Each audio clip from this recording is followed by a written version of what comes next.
Legion is a surrealist drama about self-empowerment. And tell us a little about your character, because she's a patient in a psychiatric hospital, is that correct? Right, we meet her in the mental hospital where we meet David, and she's been diagnosed with an antisocial anxiety disorder, and maybe even believes that a little bit about herself, but right. is also at a point in her life where she thinks, well, maybe there's a little bit more there. Maybe that thing about myself is actually not bad. What does that mean? So she's on the brink of asking those big questions about herself, and then she meets David and falls in love. And I think that journey of the self-work while you're building a relationship with someone, especially with her particular boundaries, is kind of how we start with Syd. So how does Syd and there's obviously a spark between Syd and David to begin with, and do they recognise kindred spirits in no way, is it? Yeah, right. That's a great way of saying it, a kindred spirit, a recognition. Maybe the details come later. Where did you grow up? What's your favorite color?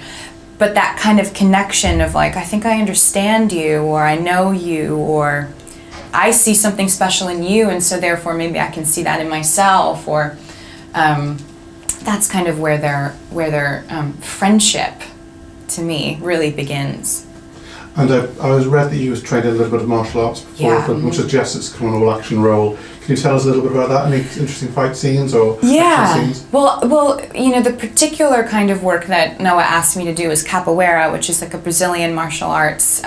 It's a fluid movement, and it's a really empowering kind of training because a lot of the work is done holding yourself up, actually, on your hands. So I think that he gave that to me for a lot of different reasons, for the flexibility, for the strength, but also for the mindset of what it means to hold yourself up, which I didn't really understand until a lot, afterward, but I'm still doing it because I love it. It connects really well with me. Were you familiar with the X-Men sort of world before filming, or? I knew that I loved the movies. I knew I loved the movies. I love watching them again and again. They're sort of like easy movies for me to watch, really entertaining, engaging. Big admirer of the work, yeah. Finally, were you familiar with sort of Dan from? Were you a Downton Abbey fan? It's a very incredibly different role for him. This couldn't be further removed. I was not only a fan, but I sort of studied it a little bit. You watch a big ensemble show like that with really incredible actors and kind of gorgeous, dramatic love stories, and Matthew Crawley was just charming to me.